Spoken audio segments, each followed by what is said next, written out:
Hey there, and welcome to Broadband Deployment News. The city of Chattanooga has done it again. They have launched a community-wide broadband service at 25 gigs per second. Be right back. We'll discuss that.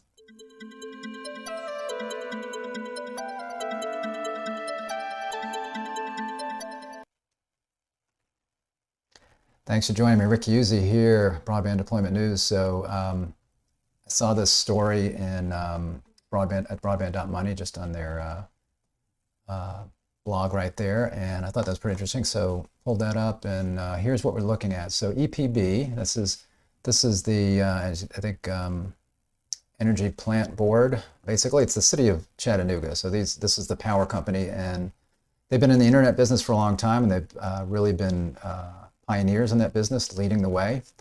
And they now are launching 25 gig service, community-wide service. So you see here, continuing the focus on delivering the world's fastest internet speeds that led Chattanooga's municipal utility to launch America's first comprehensively available gig speed internet service back in 2010. And the first 10 gig internet service in 2015, EPB has launched the nation's first community-wide 25 gig service available to all residential and commercial customers over 100% fiber optic network with symmetrical upload and download speed. So it's 25 gig symmetrical. They're saying it's available to everybody, whether you're a residence or a business. It's kind of funny thinking of a residential customer getting 25 gig, but it's available. Through a partnership with Hamilton County and the city of Chattanooga, the Chattanooga Hamilton County Convention Center is EPB's first 25 gig customer. And that makes sense because I don't know how many 25 gig customers they're going to get right away, especially considering they've got a gig and 10 gig service. It's making it the first convention center worldwide to offer such blazingly fast speeds over a broadband network. With this technology, the convention center will be able to simultaneously provide high bandwidth connectivity to thousands of smart devices to draw business conferences, e-gaming competitions, live streaming events, and more. So convention center, yeah, you got a lot of people in there. You've got people that are demonstrating software. I mentioned gaming. You want to make sure that you've got enough bandwidth for all of these things, because nobody wants to be in the middle of a trade show or something like that, doing a demonstration, finding that you've got congestion there. So that makes sense as far as this being the first customer. It says EPB is keeping Chattanooga on the cutting edge, said Vicki Gregg, the EPB board chair. We're once again breaking the typical approach for internet service providers by proactively upgrading to the latest technologies in anticipation of future needs. Our goal is to enable new frontiers for technical innovation and job creation for our customers to the benefit of the whole community. I think that's an important point. They're doing this now, but it's not necessarily needed now. But this certainly this is future looking, as they have additional needs in the future. It's already going to be there. So that's really great that they can get this done. Chattanooga Mayor Tim Kelly, this new incredible resource will not only attract businesses, entrepreneurs, and top talent from across the globe, but will also increase the quality of life for the tens of thousands of Chattanoogans who rely on high-quality, top-speed internet for remote work. Simply said, this is an unprecedented boon for our local economy.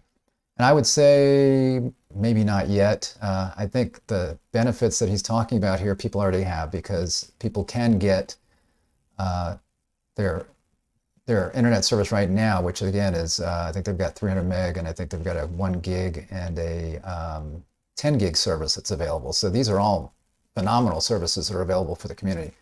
So all of the benefits that he's talking about have really already occurred and they're in place because it's existing. These are existing benefits. People come to Chattanooga because they get good internet.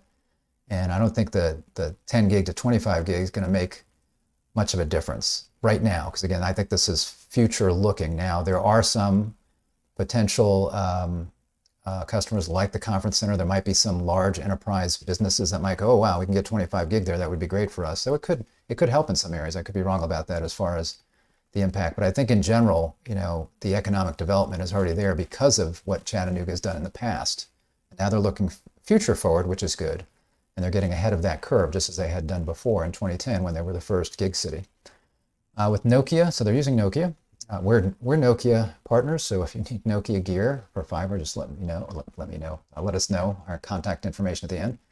With Nokia 25 PON, EPB can provide 25 gig internet services anywhere across its network while avoiding the need for one-off point-to-point installations, which other providers may offer only as a customized design-build solutions for high bandwidth commercial customers. So that's a good point. So this network now, it supports 25 gig, but they can do all the other PON kinds of things on here. They can do GPON, XGS-PON, those kinds of things on here, and not have to say, okay, well, this guy's going to get 25 gigs, so we need to build out something special. It's all just swapping out cards. So it's a really nice design.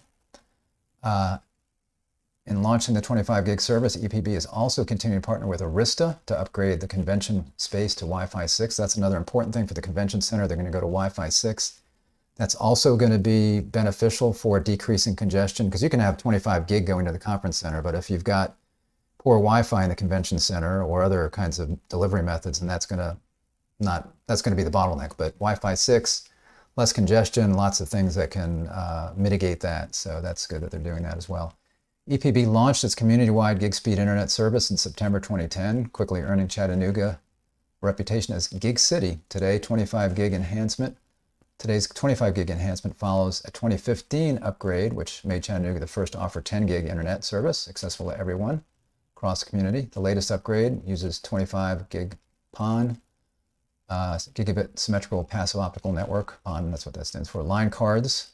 So again, line cards basically in the OLTs is what makes this happen. Incorporated in the same fiber nodes and uses the same fiber used for the existing GPON and XGS-PON network. So again, this is one of the reasons that fiber is so important as we look forward to, if you can at all do that, that is the best technology, because it is future-proof in the sense that you don't have to change out a lot of stuff in order to be able to upgrade. Here, you're just changing out some cards. I don't know if they had to make any changes to the underlying access equipment or not. Maybe they had to upgrade that. I don't think they don't mention having to swap out equipment. Maybe they didn't have to. Maybe it's just PON cards that they're exchanging out there. But this shows you the future-proof nature of this compared to some other technologies. Because again, you can use the same fiber. Now for DOCSIS, you don't have to swap out the cable either. You've got that coax cable, but what DOCSIS is doing to get the higher speeds is not so much, they're using the same coax cable, but generally they're trying to get less and less of that. So they're going fiber deep, using fiber all the way to the edge as far as they can to get to the customer without having to take out that last mile of coax, because that's the really expensive part. So even in DOCSIS, they're not having to pull out the cable yet, but they are replacing as much of it as possible as they want to increase speeds. So they're replacing that with fiber.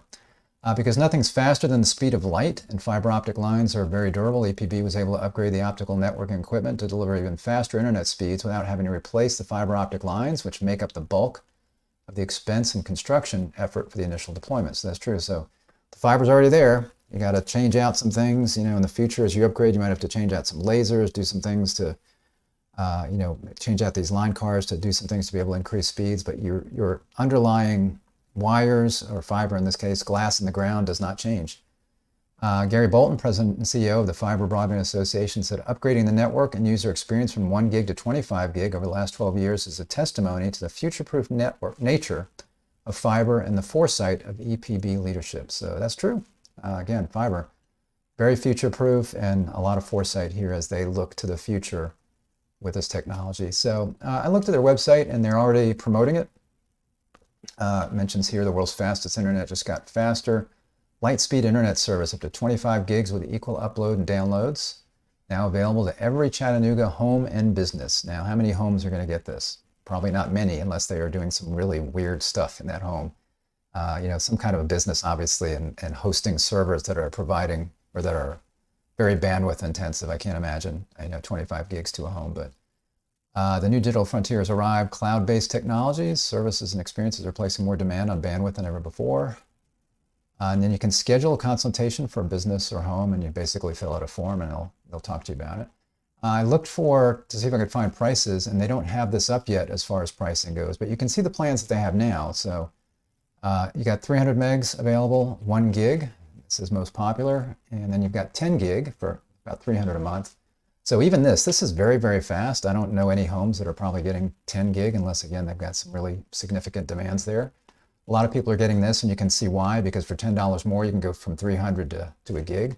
Although you might not need it. It just sounds good. So it's like, well, I'll pay $10 more and I'll get a gig. And they try to differentiate. It's kind of hard. It's probably hard to differentiate when you've got a 300 meg service, a gig service, and a 10 gig service, and like why people would need it. Because even 300 meg is fast and can do lots of things. They try to make it sound here like it can't do that as much, but you see here high speeds for quick downloads and buffer-free streaming. So this is a 300 symmetrical for both upload and download. 2 minutes. There's things like this. I mean, if you're downloading, if you're not streaming a movie and you want to download your movies, then you might say, well, I'd rather wait 35 seconds instead of 2 minutes. And I'll pay the extra $10 to do that if you're doing that quite often. Now, you might not pay this much more if you want to get in 3 seconds versus 35 seconds. I don't think that makes sense. No video lag, buffer-free streaming. So you can do streaming on here. Then it says online gaming. Get your fill with unlimited online gaming. Buffer-free video streaming. So that's how it characterizes the 300 meg. Now on the 1 gig, perfect for fast downloads, HD streaming, and lag-free gaming. Well, you can stream HD on this 300 megabit per second account. So you got 1 gig, symmetrical, 35 seconds again on that, no video lag. And then it's got on the gaming, play with the pros, enjoy world-class speed for online gaming. Well, you can play with the pros here unless they are differentiating the latency somehow, because a lot of times latency is about, or gaming is about latency and not about your bandwidth. And unless you're hosting a server or something like that, I don't know that this would make that much of a difference. And again, it may have to do if they are somehow throttling things, if people, I don't know if they're doing something to differentiate, or if people just strictly get 300 meg and a gig. If so, then this certainly can support that. And then you've got your fastest 10 gig, which is not the fastest anymore. So this is 300. So it'll be interesting to see how much the 25 gig is, especially if you're a home user, or if they drop the price of this now that they got the 25 gig. Ideal for hosting online servers and enormous bandwidth needs. So that's enormous. So the next one should probably say ludicrous, for ludicrous bandwidth needs. So you've got here 10 gigs or 10,000 megabits per second. 3 second, again, download on a 2-hour HD movie. That's pretty good. You don't need to stream it. Just download it and watch it. 4K streaming. Stream 4K videos on multiple devices simultaneously. You can do that on this 300 meg service because a 4K stream, I think you need about 25. Yeah, I think you need about 25 megabits per second on that. So you could stream multiple on this 300 and have other things going on as well. So you can still do that. 300 megabits per second is a really good speed. Now, it's not a gig. Everybody's talking about a gig because fiber can do a gig, and everybody was talking about 10 gig because fiber can do 10 gig, and now people are talking about 25 gig because fiber can do 25 gig, and they're talking about symmetrical because fiber can do symmetrical.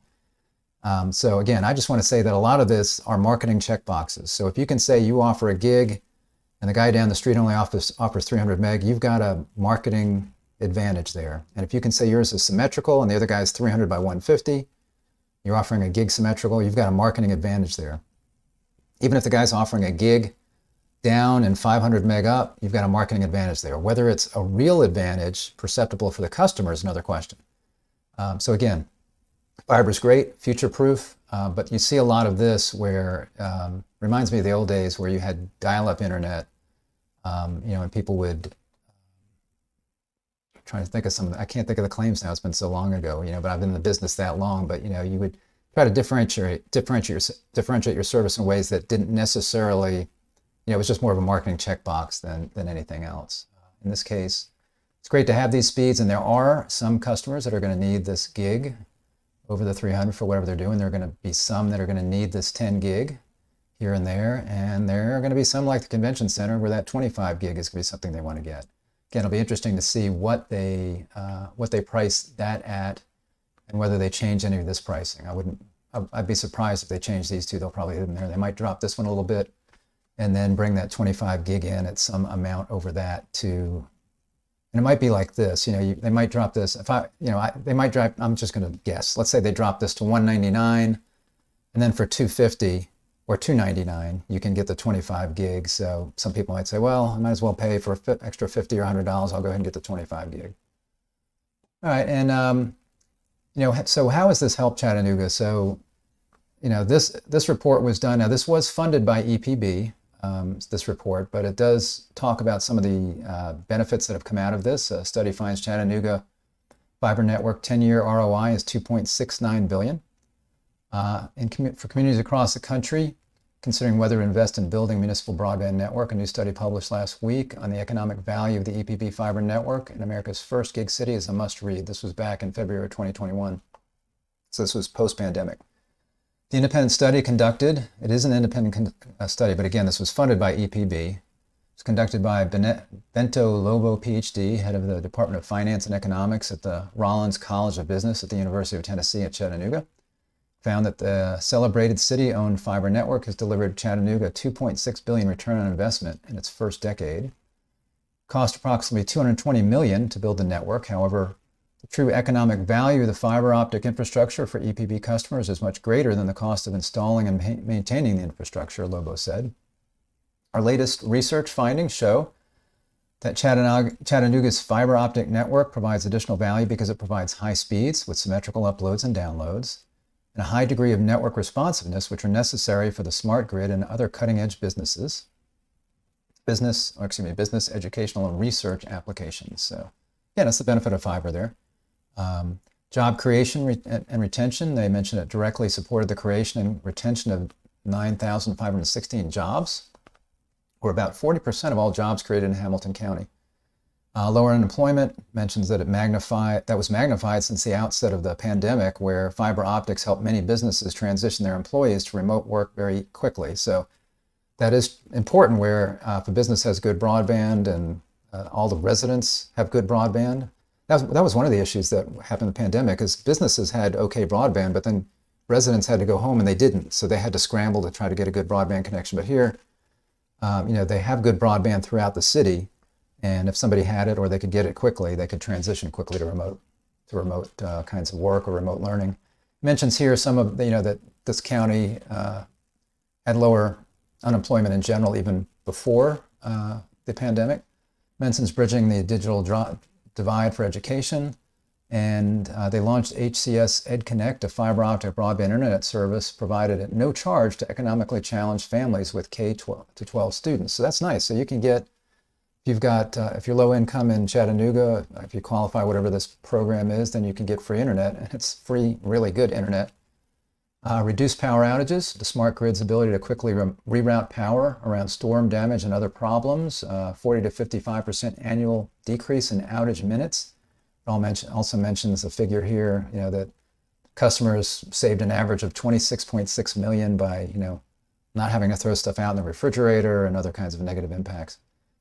Decreased environmental damage because it helped them decrease carbon emissions by 7,900 tons through mentions demand management, reduced truck miles. So yeah, fiber is pretty reliable. So once it's in the ground, unless you have a fiber cut, backhoe kind of incident, you're not having to do a lot of truck rolls to be able to maintain stuff like you would, let's say, on a HFC network where you've got RF issues that crop up and signal leakage, those kinds of things.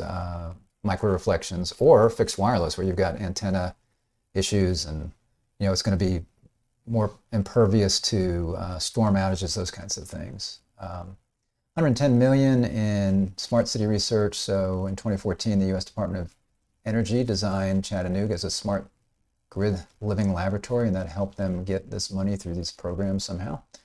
Entrepreneurial activity. Hamilton County entrepreneurs raised $1.2 billion in equity investment, and they attribute $244 million of that to having this fiber optic infrastructure. Increased funding for public services. So EPB, which is an internet provider now, they were just a power provider back up until 2010 when they started providing internet, says they're the largest contributor to local tax coffers, having paid $59.9 million to local governments from 2011 to 2020 in support of local schools and other public services. So yeah, there's definitely benefits for cities that have good internet. It doesn't necessarily have to be the city that's providing it, but if a city has good internet, then there are advantages. They can get people that want to move there. They can get businesses that want to move there. If the city provides it, there is the advantage of sometimes they can provide it at a lower cost because it's less of a profit-oriented business, which would be a situation like this. So And if you want to read the whole report, I will link to that. So I'll go ahead and link to this, a couple of these things, including the full report. It looks like it was pretty detailed as he went through this. You can see it's 76 pages. It's got lots of information in here, different categories, lots of references at the end, list of tables. So I will post a link to that if that is of interest to you. So anyway, congrats to Chattanooga. I think that's awesome that they're doing this again. I don't know if this 25 gig service will be getting lots of takers right now, but they've got it in place. I'm sure this is improving the amount of bandwidth that they have available on the backbone portion of this as far as everybody that's riding along this fiber network, I would think. I'm not sure how they have their network designed, but maybe it's helpful there as well. But certainly looking forward, several years from now, as demands increase, as they get more customers, as they get more customers doing more things that are going to require bandwidth, and this is really forward-looking, and I think it's going to help them, just like they were ahead of the curve in 2010, and again in 2015, they're ahead of the curve again. So congratulations to them. If this was interesting or helpful, give me a like if you would on the video. Subscribe if you're not subscribed. Click the little bell to be notified, and you'll be notified when I'm live. Thanks a lot, and I'll see you next time for Broadband Deployment News. Bye-bye.